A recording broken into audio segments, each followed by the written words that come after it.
What's up guys, Phil here. Have you ever wondered what it would be like to be a best-selling author? What's the lifestyle like? How much money do you make? How hard is it? Because I have. And while I'm never going to become a best-selling author of a novel, there's a world where I could get on the front page of DriveThruRPG with a Daggerheart adventure I wrote. Now I'm making a much bigger video about this. Can I become a best-selling TTRPG author? And I'm really excited about that video. But for that video to happen, I had to write an adventure module, and I did. And I tried to make it something genuinely good, something I would use often in my Daggerheart games. And I wanted to take you through it a little bit and show you what you could get. So first up, we have some content and some legal disclaimers, an introduction with information on how to change the world to fit your games. We have preparation, a narrative overview, and then we're into the story itself. Now there are 5 acts to this story, and you could play through them all in one session if you want to, a one-shot. It's a basic story. The players are sent to find a person who will take them to a dungeon. They go into the dungeon, find a treasure, do a big boss battle, get out. But what I really love about what I've done here, just so full of myself, is each act has these optional sections, which if you want to expand on it, you can add these adversaries or environments. So Act 1 has highway bandits that can attack them on the road, and a giant horned boar, which can attack them if they go into the forest. It also has the potential for the players to meet an old man with a fishing rod who can teach them how to fish, with a whole fishing minigame here. Same with going into the woodland, they could get lost, and we've got a whole minigame there. Using these can take what would be 15-20 minutes of one session and turn it into a whole session in itself. Going into Act 2, the players visit a town, and it's the same thing. There's a bunch of NPCs here that are fun, information on how to progress the story, and an optional section if the players want to hang out a little bit more. This is all centered around the tavern in the town. There's a bar brawler, players to get in fights with. There's a confidence man who's going to try and swindle the characters.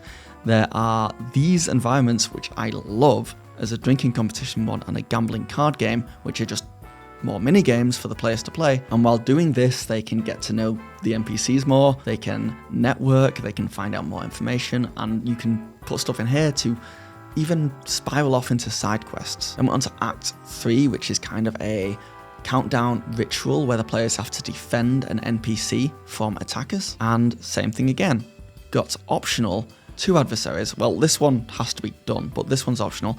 And environments for when the players go into the dungeon. There's a stone door puzzle where they have to figure out how to get through the door, and a swinging scythe hallway. Players have to figure out how to get through without getting hit by the scythes. Then we're on to Act 3, which is kind of a lore dump, where if you want to dig into the story here, you can do, but if you want to ignore it, you can do as well.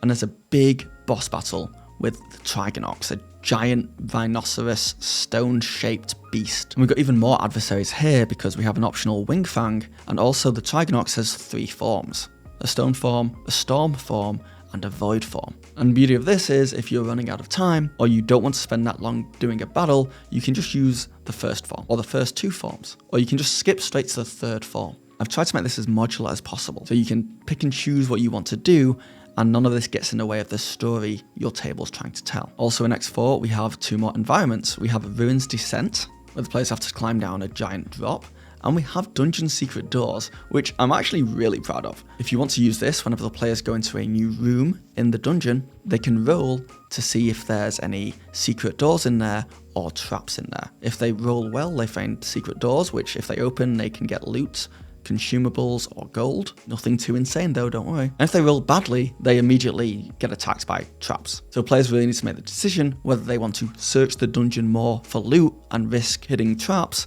or to not do that at all. Then we go into Act 5, which is a very short one, but I do love it. It's based around this environment, Escape the Dungeon, where the dungeon is falling down around the players, and they have to run from room to room, corridor to corridor, to get out before the place collapses down on them. It's kind of like Indiana Jones running away from the boulder, and traps are getting set off as he runs. Each section of this set piece asks the players to do a different trait roll: instinct, agility, strength, finesse, knowledge, and presence at the end. It means the players get to do this gauntlet run with super fast pacing, and they get to show off absolutely everything they can do. And this is the last page, which talks about what to do next. If this was just a one-shot or one-off adventure, so be it. But if you wanted to take what we explored in this adventure and turn it into an entire campaign that takes the players to level 10, you can do. The treasure at the end of this is something known as an elemental stone, and this kind of builds out the idea that there are many of these elemental stones out there, and every time a player gets one, the power of it levels up the whole party. So by the time the players find 10 stones, they level up to level 10. You put these stones in places like temples,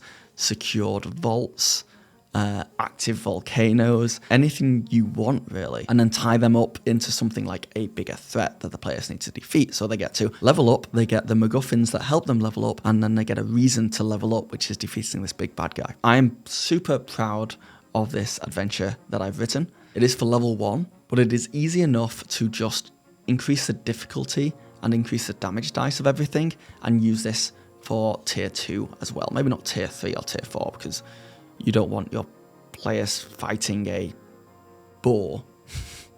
But it is there, it's designed to be modular, it's designed for you to take things out of it and put it into your own games. And yeah, I really enjoyed making this. I want to make more and I want to get better at making them. So please, head over to DriveThruRPG right now, there's a link below.